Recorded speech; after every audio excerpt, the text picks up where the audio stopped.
이제 우리가 다니엘서를 계속 보고 있는데요. 다니엘서에 보면 이제 네 왕국이 나타나기로 했고요. 그 중에 한 왕국이 이제 바벨론이 무너지고 메데와 바사, 그러니까 페르시아 제국이 이제 세워지게 됩니다. 어, 다니엘은 이때 예레미야 선지자의 예언을 기억하죠. 예루살렘의 황폐함이 70년 만에 그치리라라고 하신 말씀이었습니다. 이 예언의 말씀이 성취될 것을 믿은 다니엘은 역사의 주인이신 하나님 앞에 나아가서 민족의 회복을 위해 간절하게 기도하게 됩니다. 그때 이제 가브리엘 천사가 찾아오게 되죠. 다니엘의 기도는 어떤 내용이었는가? 20절입니다. 20절 같이 읽겠습니다. 내가 이같이 말하여 기도하며 내 죄와 내 백성 이스라엘의 죄를 자복하고 내 하나님 거룩한 산을 위하여 내 하나님 여호와 앞에 간구할 때에, 그러니까 기도의 내용은 자신의 죄, 이스라엘의 죄를 자복하고 하나님의 거룩한 산을 위하여 간구했습니다.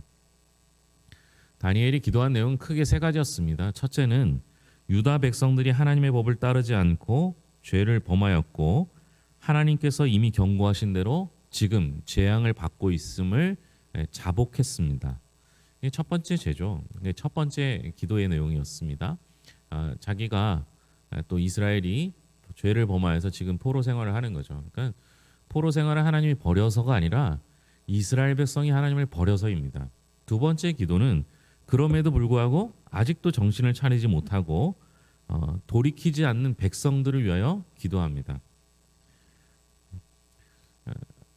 하나님을 버려서 포로 생활을 하면 정신을 차리고 하나님께로 돌아가야 하는데 여전히 그렇지 못하고 있음을 자복하고 있는 거죠. 그리고 그 불쌍한 백성들을 버리는 것이 아니라 그들을 위하여 기도했습니다. 셋째로 주의 긍휼로 성전을 회복하사 온 세상이 하나님 보게 하시기를 간구했습니다. 우리가 읽진 않았지만 이미 9장 앞부분에 나오는 내용들을 정리하면 이래요. 이러한 다니엘의 기도는 하나님을 기쁘시게 했습니다. 하나님을 기쁘시게 한 그 기도는 즉각 응답되게 되었죠. 그래서 그 즉각 응답되기 위해서 가브리엘을 보내십니다. 가브리엘은 다니엘에게 무엇을 주러 왔는가? 22절입니다. 같이 읽겠습니다. 내게 가르치며 내게 말하여 이르되 다니엘아 내가 이제 내게 지혜와 총명을 주려고 왔느니라. 가브리엘이 다니엘에게 주려고 했던 건 뭐예요? 마지막 부분에 보면 지혜와 총명을 주려고 왔다. 다니엘은 그 을레 강면에서 본 환상을 통해 천사 가브리엘을 이미 만난 바 있습니다. 8장 우리가 새벽에 아직 안 봐서 그런데요. 이제 보다 보면 8장에 나옵니다. 가브리엘은 주님의 명령을 따라 다니엘에게 환상의 뜻을 알려줍니다. 가브리엘이 다니엘에게 깨달아 알라라고 말한 것은 오늘 읽은 본문에 지혜와 총명을 주려고 왔노라와 같습니다. 그러니까 가브리엘은 을레 강면에서 환상의 뜻을 풀어서 정한 때 끝에 관한 것, 그러니까 미래와 종말에 관한 것 지식을 주었습니다. 그러니까 이제 가브리엘이 말한 지혜와 총명은 뭐겠어요? 그러니까 하나님께서 지금까지 인도하신 하나님께서 미래와 종말의 때를 예고하신 거거든요. 그러니까 말씀대로 이루셨던 그 하나님께서 말씀대로 이루실 것이라는 것을 믿는 믿음, 이게 지혜와 총명이었거든요. 그러니까 하나님의 경륜을 이해하는 영적 지식과 통찰을 여기서는 지혜와 총명이라고 표현한 겁니다. 그러니까 여러분 우리가 지혜로우면 어떻게 해요? 지혜로우려면 어떻게 해야 돼요? 예? 과거 하나님이 내게 주셨던 그 은혜처럼 또 과거에 하나님께서 내게 약속하신 것을 현재 이루어 주신 것처럼 미래에도 이루어 주실 것을 믿는 것, 그게 지혜와 총명이 되는 거죠. 그러면 이 기도의 응답은 언제 이루어졌는가가 또 중요합니다. 23절 보겠습니다. 곧 내가 기도를 시작할 즈음에 명령이 내렸으므로 이제 내게 알리러 왔느니라. 너는 크게 은총을 입은 자라. 그런즉 너는 이 일을 생각하고 그 환상을 깨달을지니라. 앞부분에 나오죠. 하나님의 명령이 언제 내려졌습니까? 다니엘이 기도를 시작할 즈음에. 기도는요, 응답하는 시간들이 다 다릅니다. 어떤 사람은 에, 기도하고 한참 뒤에도 응답되겠죠. 근데 오늘 다니엘의 기도는 기도를 시작할 때 그때 이루어져요. 그러니까 하나님은 다니엘이 무슨 기도를 하실지 어떤 마음으로 기도하실지를 알고 계신 거죠. 그러니까 하나님 마음에 합한 기도를 하니까 그 기도가 끝나기도 전에 응답해 주시는 겁니다. 아, 하나님 마음에 합한 기도는요, 이처럼 하나님의 응답과 그 결론이 확실합니다. 예수님께서는 그러므로 내가 너에게 말하노니 무엇이든지 기도하고 구하는 것은 받은 줄로 믿으라. 그리하면 너에게 그대로 되리라 말씀하시죠. 여러분, 우리가 기도할 때 하나님 내 마음 다 아시는구나. 그걸 먼저 아셔야 되고요. 그럼에도 불구하고 우리의 기도는 다니엘처럼 다 쏟아 놓아야 합니다. 하나님께서 때로는 기도를 시작할 즈음에, 때로는 그 기도가 끝났음에도, 오랜 시간이 지났음에도 이루어지지 않을 수 있어요. 그러나 분명한 건 하나님께 기도한 모든 것들은 반드시 이루어진다라는 사실을 알 필요가 있습니다. 사실 다니엘은 크게 잘못한 게 없잖아요. 어려서 포로로 끌려왔으니까요. 자신이 큰 죄를 지었을 리도 별로 없고, 다니엘의 그 이후의 삶을 살펴보면 그가 큰 잘못을 저지를 사람도 아닌 걸 압니다. 그럼에도 불구하고 다니엘은 자신이 속해 있던 이스라엘의 죄를 자복하며 기도합니다. 마치 내가 지은 것처럼. 그러니까 나는 잘못이 없다가 아니라 우리 모두의 잘못을 놓고, 그러니까 포로가 된 이유가 이스라엘이 하나님의 말씀을, 명령을 거역했기 때문이거든요. 그러니까 나는 이스라엘 사람이 아니라, 나는 잘못이 없어서가 아니라 나도 이스라엘 사람이니까 그 모든 죄를 통감하며 기도합니다. 더욱이 다니엘의 기도는 이스라엘 모든 백성들을 자복하는 기도뿐만 아니라 그들을 위해 간구하는 기도를 합니다.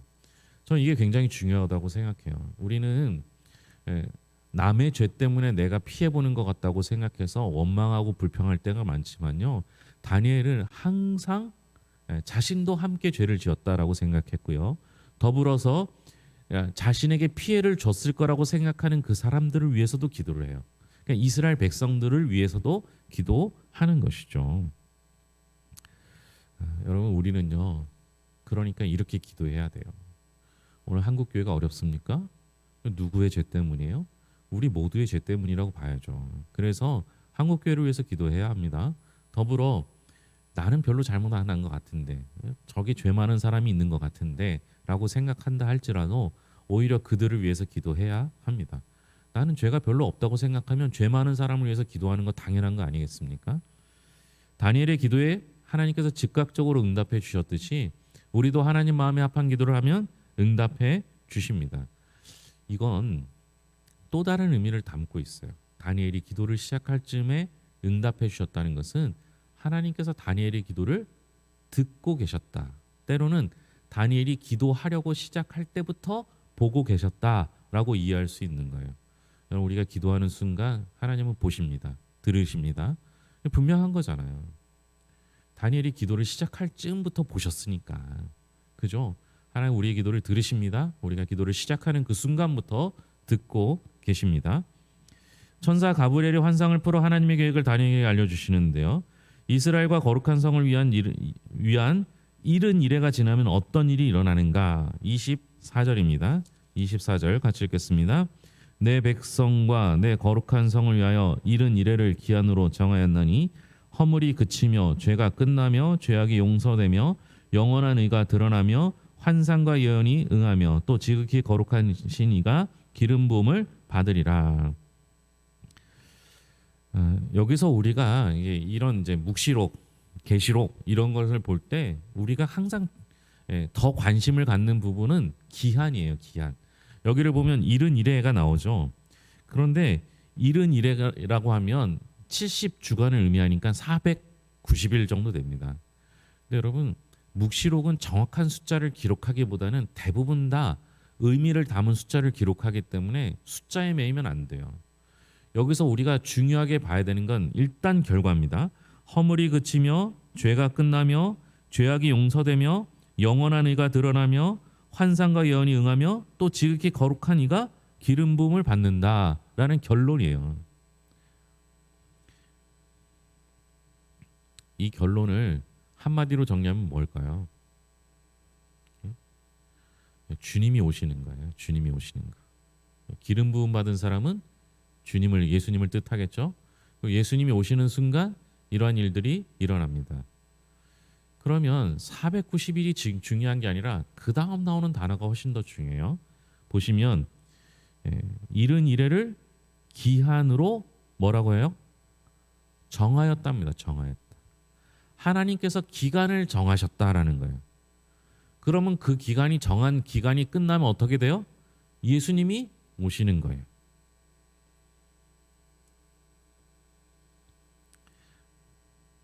여러분, 이게 분명히 결론은 메시아 왕국의 도래거든요. 그러면 이 예언이 있은 후에 주님이 오실 때까지는 약 540년 정도 지나서 오십니다. 그러니까 490일을 가지고 의미를 따지려고 하면 참 어려워요. 그렇죠? 어떻게 의미를 해석할 수 있겠어요? 그런데 여러분, 제가 이제 가끔 그런 얘기를 했는데요. 숫자의 의미가 담겨 있는데 특히 성경은 3이라는 숫자가 많아요. 그죠? 예수님께서 3일 만에 살아나셨잖아요. 그죠? 제가 어제 세미나 갔다 왔더니 요즘 젊은 사람들한테 사흘과 나흘을 얘기하면 이해를 못 한대요. 그래서 사흘 후에 회의 이 임원 회의를 하겠습니다. 이렇게 했더니 사흘 후에를 4일로 들은 거예요. 4일로. 그래서 3일째 되는 날 준비 안 하고 왔다가 막 난리가 난 거예요. 그러면 제가 잘못 알아듣습니다. 이렇게 젊은 사람들이 그럴 것 같은데 왜 말을 똑바로 안 하냐고 이렇게 얘기한답니다. 근데 여기서 3이라는 숫자, 사흘이라는 숫자가 성경에 굉장히 많이 나와요. 3. 그죠? 성부, 성자, 성령, 삼일체죠.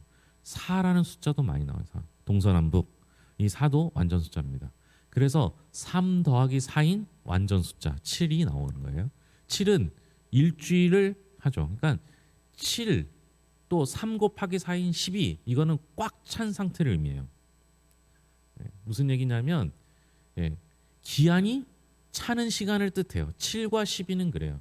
그래서 7은 일주일을 뜻하고요. 일주일을 할 때 한 주가 꽉 찬 거잖아요. 그죠? 그리고 이 7년마다 안식년이고요. 7 곱하기 7 그 해가 끝나는 다음인 50년이 희년이 되는 겁니다. 또 12는 뭐가 대표적인 거겠어요? 성경에서는 12지파. 꽉 찬 상태를 의미해요. 근데 실제로 지파는 몇 개 지파라고요? 실제로 지파는 13개예요. 왜냐하면 레위 지파는 계수하는 데서 빠지기 때문에 레위 지파까지 치면 13지파가 됩니다. 근데 이 12지파의 12 곱하기 12는 14만 4천을 144잖아요. 14만 4천 이게 천국에 들어갈 숫자를 요한계시록에 의미하잖아요. 이건 뭐예요? 하나님의 나라는 풍성해서 하나님을 믿는 모든 사람은 들어갈 수 있는 거예요. 그래서 완전하다, 꽉 찼다 이런 의미로 받으시면 돼요. 그러니까 여기서 정한 기한이 중요하다고 말한 건 뭐예요? 하나님께서 정한 기한이 차면 주님이 오시는 거예요. 근데 주님이 오셨어요? 안 오셨어요? 오셨어요. 약속대로 오신 거예요. 그러니까 성경은 하나님이 약속하시고 그 약속이 이루어진 것을 기록한 책이 성경입니다. 그 다음에 이제 또 다른 얘기가 나오는데요. 예루살렘을 중건하라는 영이 날 때부터 기름 부음 받은 자 곧 왕이 일어나기까지 7이레와 62이레 동안 어떤 일이 벌어지는가? 25절입니다. 25절 같이 읽겠습니다. 그러므로 너는 깨달아 알지니라 예루살렘을 중건하라 영이 날 때부터 기름 부음을 받은 자 곧 왕이 일어나기까지 7이레와 62이레가 지날 것이요 그 곤란한 동안에 성이 중건되어 광장과 거리가 세워질 것이며 어떻게 된답니까? 끝부분에 보면 성이 중건되어 광장과 거리가 세워진다라는 겁니다. 역시 마찬가지로 71이레와 62이레는 그러니까 70주와 62주는 여러 학자들도 의견이 분분합니다. 하지만 견해의 차이는 어느 지점을 시작점으로 혹은 어느 지점을 끝점으로 삼느냐에 대한 문제일 뿐 내용에 관한 건 큰 차이가 나지 않습니다. 똑같은 내용들을 말해요. 예루살렘을 중건하라는 영이 날 때부터 요때는 바사왕 고레스 칙령 이후에 3차에 걸쳐 이루어진 유대인들의 포로 귀환 그 어느 시점을 뜻합니다. 기름 부음 받은 왕이 일어나는 때란 언제겠어요? 기름 부음 받은 왕. 이거 아까 예수님이라고 했죠. 예수님이 오시는 때, 그러니까 초림으로 보는 것이 지배적입니다. 물론 이제 그 신약 교회가 이루어지는 때를 말하는 사람들도 있어요. 근데 중요한 건 뭐예요? 시작점과 끝 지점은 비슷해요. 그 기간은 정한 때, 하나님께서 정하신 때가 찬 그때까지, 뭐 우리가 말하는 흔히 말하는 기도의 분량이 찰 때까지, 뭐 이런 식으로 이해하시는 게 좋고요.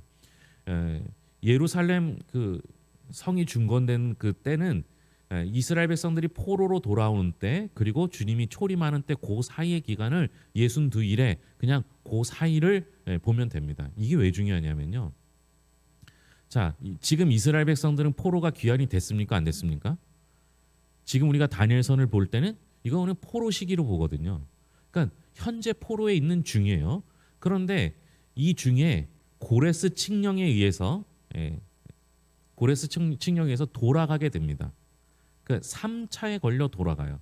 그것도 70년이라는 기간이 찼을 때 돌아가게 됩니다. 그러니까 이스라엘 백성은 아직 포로에서 돌아가지 못했어요.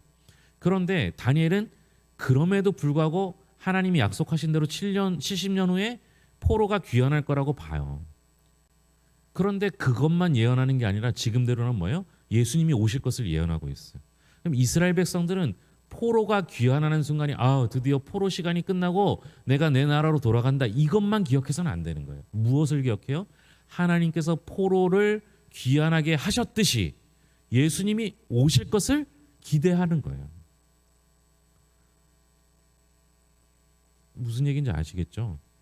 아니, 하나님께서 포로 귀환도 약속하셨고 예수님이 오실 것도 약속하셨고 다시 오실 것도 약속하셨어요. 그런데 이스라엘 백성들은 지금 현 시점에서는, 오늘 읽은 본문의 시점에서는 포로 귀환도 없었고 예수님의 초림도 없었고 예수님의 재림은 초림이 없었으니까 당연히 없었던 거예요. 그렇죠? 그런데 곧 어떤 일이 벌어져요? 포로 귀환이 있어요. 포로 귀환의 상태를 보면서 하나님의 약속이 이루어지는구나, 이걸 믿어야 되는 거죠. 이걸 믿으면 그 다음은 무엇을 생각해야 돼요? 하나님이 이렇게 약속을 이루셨으니 예수님은 오실 것이다. 구원의 날은 올 것이다. 이걸 믿는 거예요. 자, 그럼 제가 하나만 물어볼게요. 이스라엘 백성들이 예수님의 재림을 기다리는 것, 그것이 힘들까요? 아니면 우리가 예수님의 재림을 기다리는 게 힘들까요?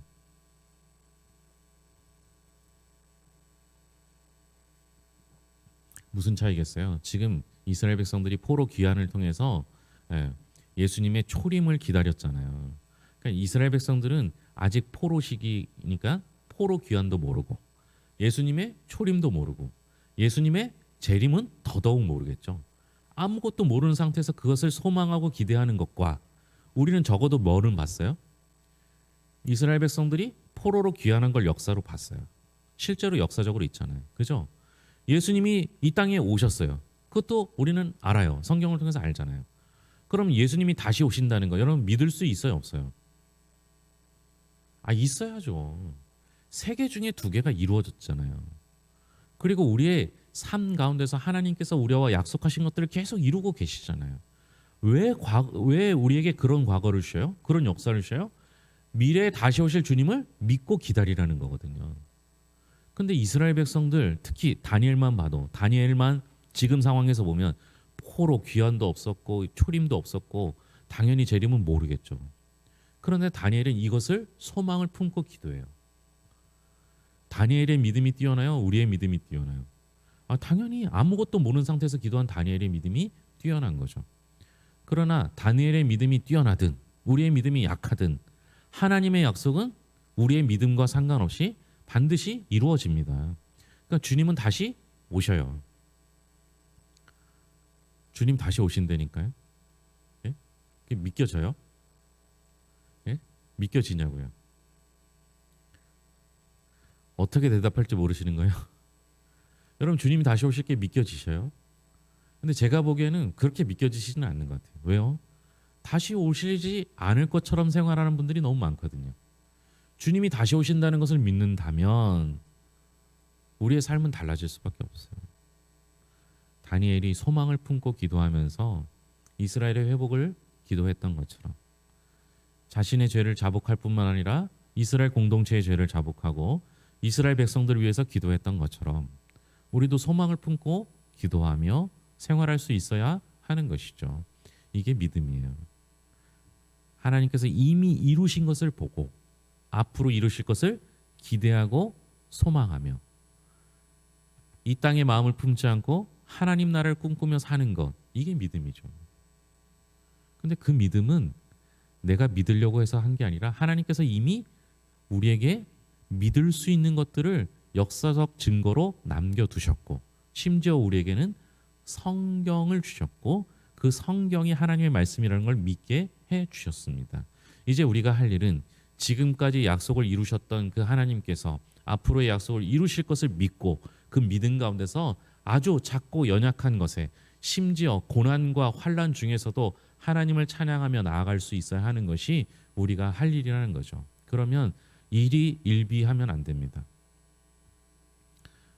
하루 기쁘고 하루 슬프고 이게 반복되는 과정이 아니라 주님이 오실 것을 믿는다면 오늘 하루가 지나면 나이를 한 살 더 먹는 게 아니라 나이를 하루 더 먹는 게 아니라 주님이 오실 날이 하루 더 가까워진 거죠. 그러니 하루하루 지날 때마다 기쁠 수 있어야 한다라는 겁니다. 이론적 얘기죠. 여러분 정말 기쁘십니까? 예? 기쁘셔야 합니다. 주님이 오실 날이, 주님 다시 볼 날이 하루하루 가까워지지 않습니까? 군대에 있을 때 우리 부대에서는 유행이 하나 있었어요. 포스트잇을 사서 1부터 제일 구석에다 2를 쓰고요. 거꾸로 써 나옵니다. 2, 3, 4, 5, 6 해서 100장의 포스트잇을 사서 100부터 막내가 그걸 하나씩 떼는 거예요. 제대할 날짜를. 하루하루 기다리면서 하나하나 떨어질 때마다 제대할 날이 가까워오는 거죠. 부모님은 또 어떻게 얼마나 기다리셨겠습니까? 자녀들이 제대할 날을 기다리시지 않았습니까? 멀리 해외에 있는 자녀가 돌아올 날이 정해지면 그 정한 때를 위해서 하루하루 기다리는 것이 시간은 더디 갈지 모르지만 기쁘지 않았습니까? 주님이 다시 오시는 날 저와 여러분 모두가 하나님 품에 안겨서 영원한 기쁨을 누릴 것입니다. 그러기에 오늘 하루 또 지나간 것이 얼마나 기쁘고 행복한지 모르겠습니다.